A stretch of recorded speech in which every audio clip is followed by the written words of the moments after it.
welcome or welcome back to my channel, Knits by Mandy. My name is Amanda and this is part 3 of my knit flip series. Let's just jump right into the vlog. I am looking kind of nice, chilling out in my house on a rainy Saturday because I just filmed some content and I want to take the opportunity to share with you what I've been working on. In my last video, I just lit for sleeves on the lento sweater and I have quite a bit of progress since that moment. What I've done so far is I've completed the body and I've started a sleeve. Let's just try this on real quick and I'll show you what we're working with. I haven't tried this on since I separated for sleeves, so this is gonna help me get a feel for the sleeve length.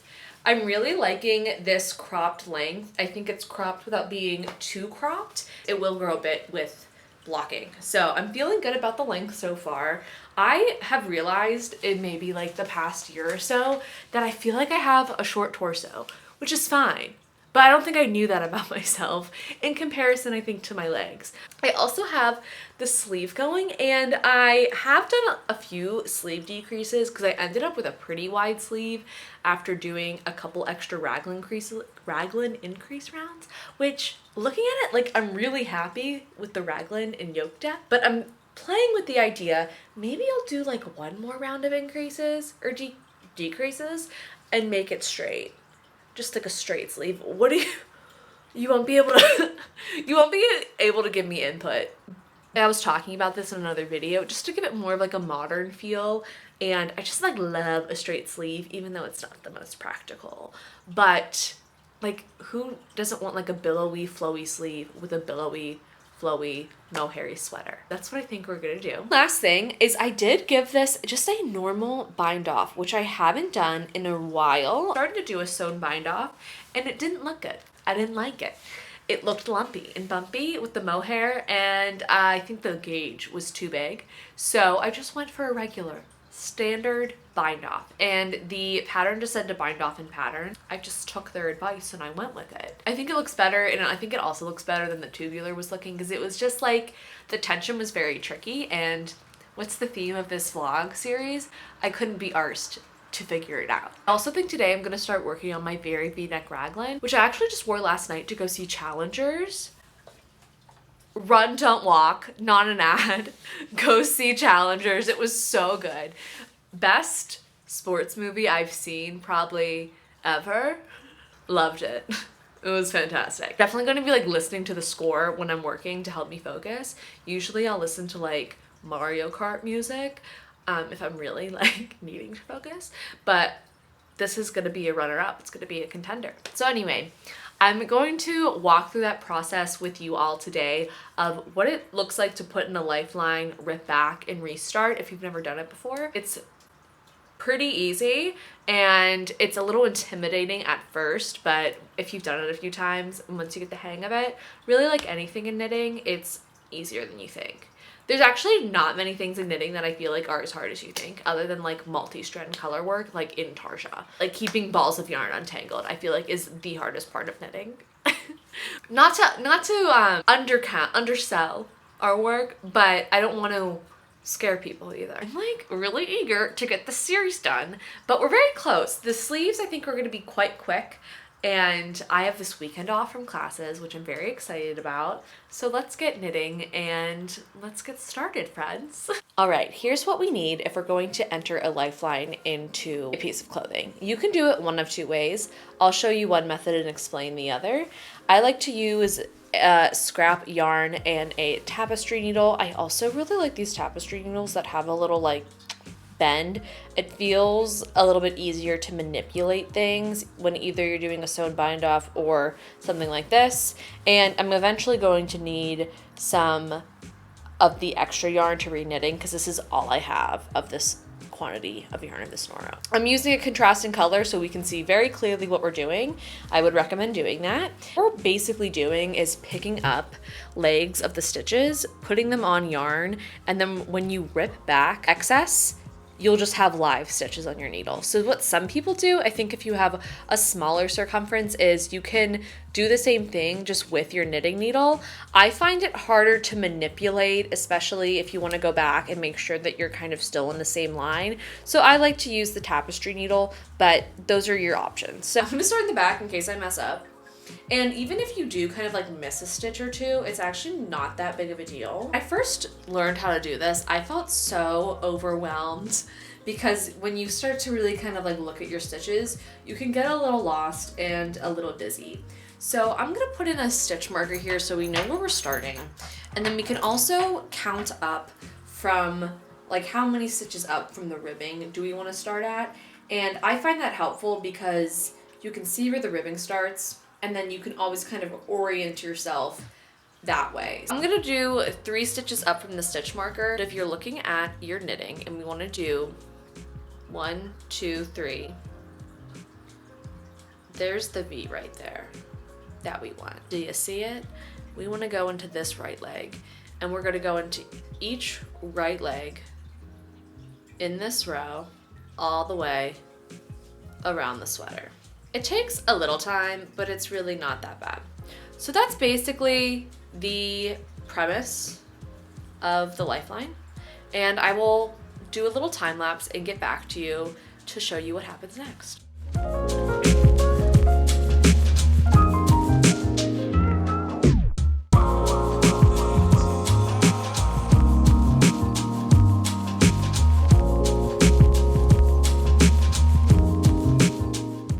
Another thing I'm noticing is just like, let me move you over here, it's just like the wear that is on the sweater, and it's just like a little nubby. I've shaved it, but I'm just excited to get rid of this nubby end. Just a nubby girl. So we're getting there. How you can tell if you're not picking the stitches up correctly, it's easy to really get lost in the sauce here of like, what do you mean, what's the right leg? They all look like V's. And you might like pick up one and then be like, is this the next one? Is this the next leg? You might not know that until you pull your yarn through and you can see that like, okay, obviously here I've picked up half the stitch. It's one leg. And if you see the entire V on your string or on your needle, you're effed. You messed up. You should repent and fix it. So totally normal, I'm just kidding. But yeah, and you can just do that by like sneaking your needle back through and pulling the yarn. And then now you know, like, no, that's not the next leg, this is. Now come to the frogging portion, which is the best part. I have identified where I did some weaving in, and this is like kind of felted at this point. I don't even know if it's worth trying to pick out. I don't even like what was my method here? There was no method to my madness. Should be able to unravel this. This is just Jenny's surprisingly stretchy bind off. I thought I could just unravel this. Oh, that's so felted. Okay, here we go. It is sticking to itself, but I'm gonna frog. Usually the bind off is the worst part. And as you can see here, I just ripped some. This is mostly like a single ply-ish yarn. It's slubby and like, it's just so sticky to itself first. And it's because I've had this sweater for so long too. I think it's felted. It's just so sticky. But then if you do get like a nice pull, it like rips. That's what I'm encountering. Sometimes it's easier just to cut the bind off, and that's what I did with my Whitmore cardigan. I went this way just because I was thinking I didn't do a sewn bind off, so it's worth a shot. And it's just not fun. I'm just gonna keep slowly working at this and slowly ripping apart the yarn, and I'm so glad that I needed to buy more.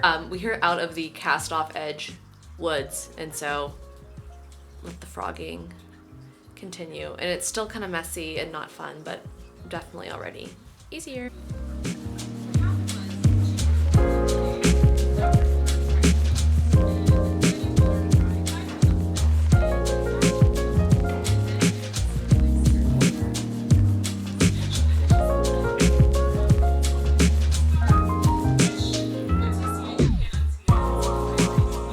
Okay, this is where the lifeline starts lifelining, and you can like really like get it. It's almost there. Just have like a few more rounds, and it took me like this much yarn of breaking it to get to like a clean frog, but we got there. We still have one extra loop on top, but you see how it like the leg is over the yarn and it's just gonna like sit on it. Sitting on the yarn. So, lifelining, baby. Let's finish this. I'm really hungry, so I'm gonna eat something after this.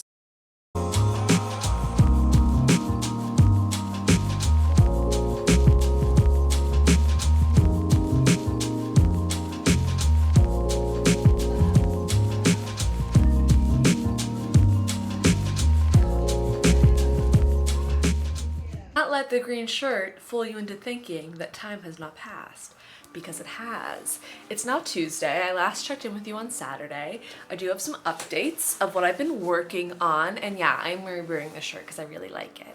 Let's talk about what I've been working on with my very V-neck raglan. Here's what we're looking like lengthwise. I'm on to the ribbing, which is exciting, and I remember like all of these like memories kind of came flooding back when I was working on this, and I remember feeling like the ribbing took so long when I knit this. And then I also remembered this is like the first sweater that I knit on, I'm gonna say a decently normal gauge. Like I think I knit a sweater on like, I made really chunky sweaters, and so this was like the first small gauge sweater that I made. And I remember being like, the ribbing's taking forever. Yeah girl, because you're not using bulky weight yarn. And lo and behold, I wear this the most out of any of my early days sweaters. One thing that I have noticed in that like handling this sweater is that the yarn is felted. It's like, it's so like one piece, and I'm excited just to kind of like give this a wash and a zhuzh. It desperately needs it. So when I made this sweater, I was posting on Instagram. I didn't have Ravelry yet, so I have no like record of the process of knitting the sweater other than like my Instagram pictures, and I couldn't remember what needle size that I used. I went back to pictures to find the needle. It's this old like very rough bamboo needle, fixed circular needle, and I just thought that was funny. Like the needles were so rough. I had not a fun time knitting the body, but I probably added about, let's see, we can go to the beginning of round and see where I joined. I added like that much length, so probably like 1.5 inches. I think that's going to be just enough to give me the extra length that I am desiring. I also forgot how slubby this yarn is, and that's really fun. Yarn, so you can see there's like thicker parts, which they're so fun to knit with, and I do think that's also contributed to maybe how like felted the sweater feels, but I think it also shows like how much I wore this sweater. She's very well loved.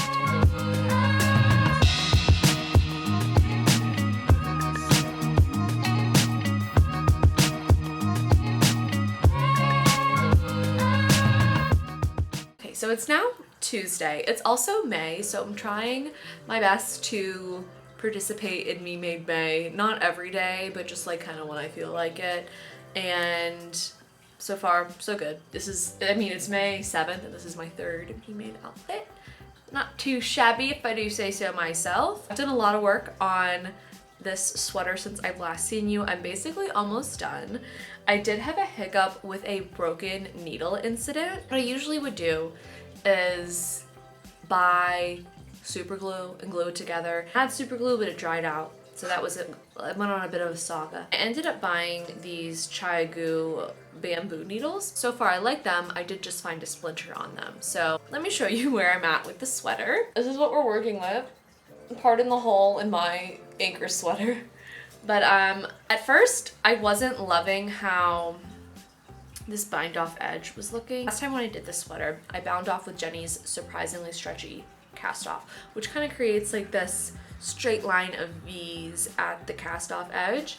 And this time I wanted to do a sewn bind off, thinking that it would look nicer and more finished. The thing with the sewn bind off is when you're up close, and especially in this kind of like thick, thin yarn, I don't think it looks that nice. Like, it's just so bumpy. I think when you're far away, it looks more normal. I also did this sleeve, and I'm working on this one. I would like to be done soon. It's May, and I want to do some summer knitting. So she's looking like still cropped, but a better length. Like almost kind of a It's still a little cropped compared to this one, but I think it'll look really nice. The one other thing that I've been noticing while working with this sweater is just like a lot of it feels so felted together. It's not fully felted, but I think just through wear, it's just become, I know that a lot of popular patterns that use this also hold it with a mohair, and I wonder if that helps fight that felty feeling a little bit more. No, I probably will never know because I don't think I'll use a mohair with this ever. So I have some updates. I'm already wearing my lento sweater and I finished the sleeve. I'm feeling really excited about it. Like, I love how the sleeve shape is looking.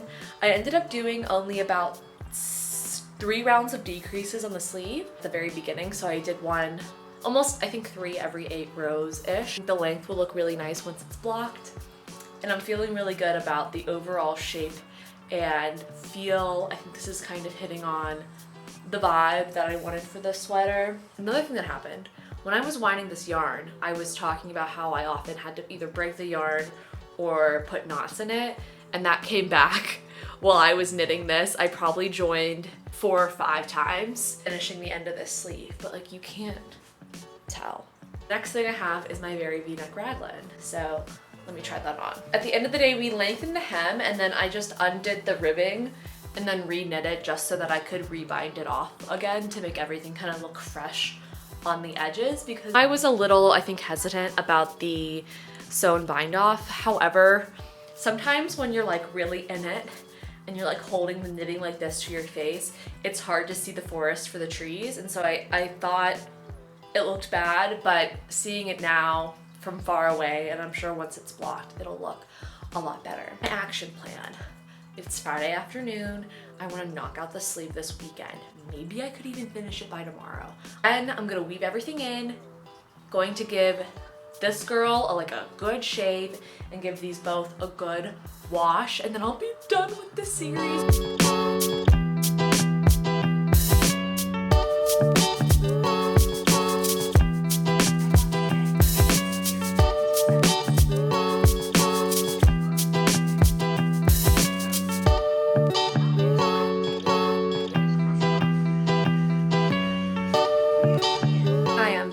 And I'm done with my sweater. Back. I'm done. I'm done with all of it.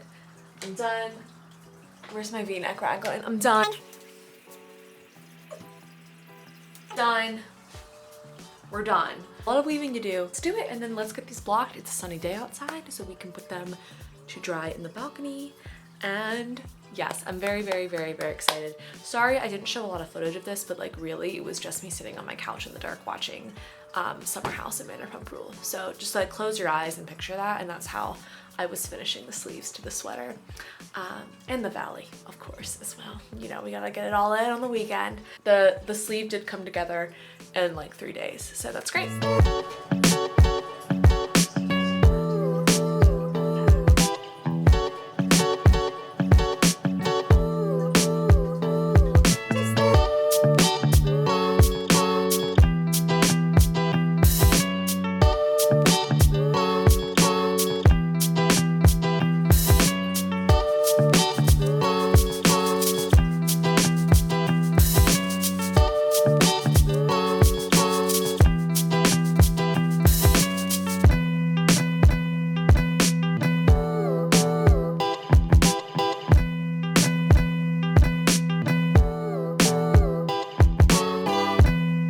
This is what the before looks like before blocking. I mean, the only thing that I expect to happen is the ribbing to just get like a little more neat. Is this one shorter? I don't know. Then,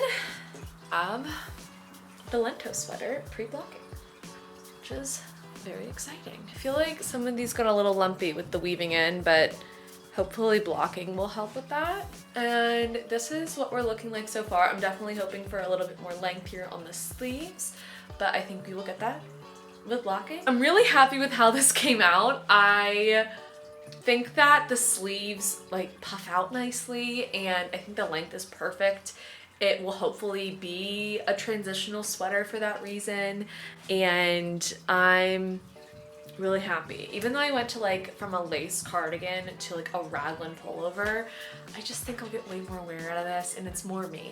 I can't believe this was another sweater at one point. I'm gonna shave my very V-neck raglan and then we'll get things blocked, and I'm really excited for the blocking process.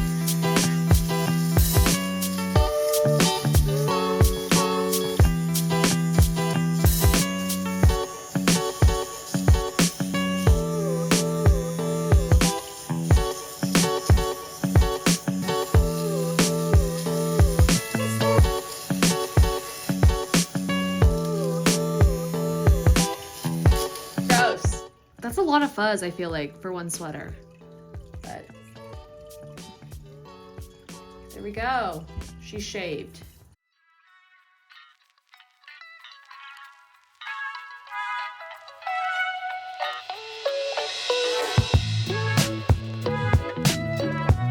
I feel like my hands are covered in, ew.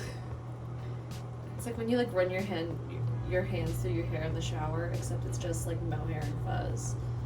This is, I have to say, a really negative sensory experience.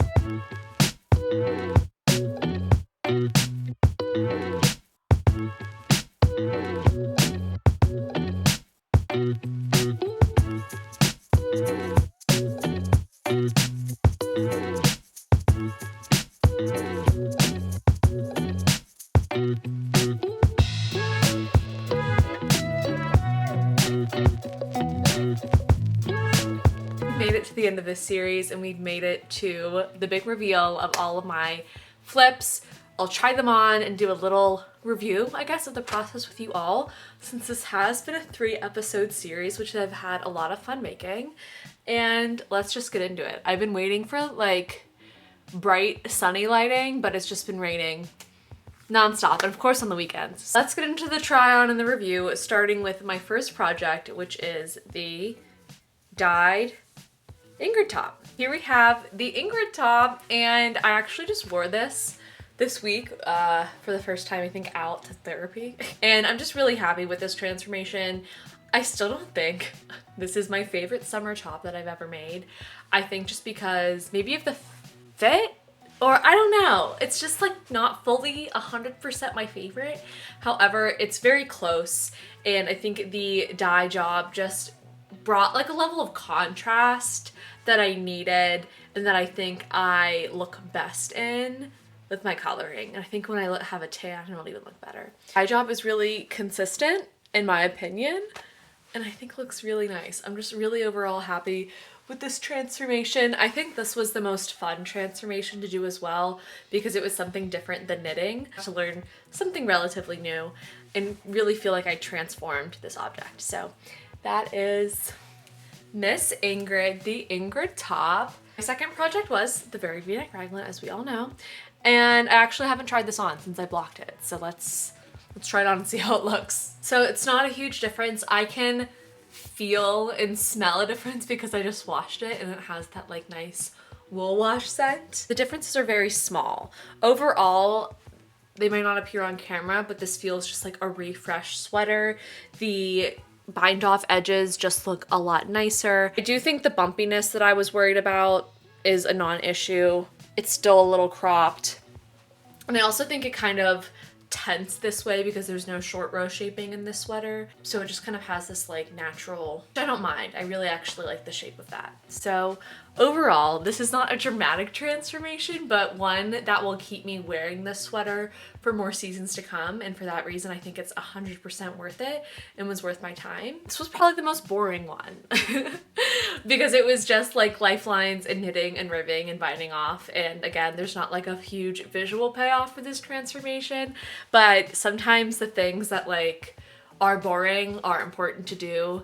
And that's kind of how I feel about the updates made to this sweater. Still think worth it, but just maybe not as sexy or as exciting as the other ones. Finally, we have my lento sweater. I'm so happy that I made this choice and decision to frog my cardigan, because this just feels like a piece I will wear so much more in the spring, in the fall, winter, whatever. I can tell it is a little see-through, which honestly, like, I kind of like as a moment, or I would just wear a lighter bra or like a tank top if I needed to not have people see my bra. Overall, I think this blocked beautifully. This is my first time trying it on since I blocked it this week, and the drape is just perfect. I love the extra positive ease here. This is really what I was going for.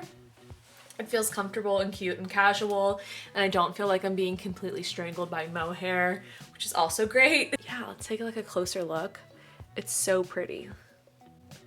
I'm really happy with it. I just want to share the message that it is worth it and rewarding to go back, reevaluate some of your projects, make changes that will make you love your knits for a long time to come. We put so much work into making things with our hands. It's sometimes good to like show that respect, I think, to the things that we make in a way. Maybe this can inspire you to either frog a sweater, fix a sweater, dye a sweater, do something that you need to do to make sure that you will love your knits for years to come. So that's all I have from the Knits by Mandy studio, and I will see y'all in the next video. Bye.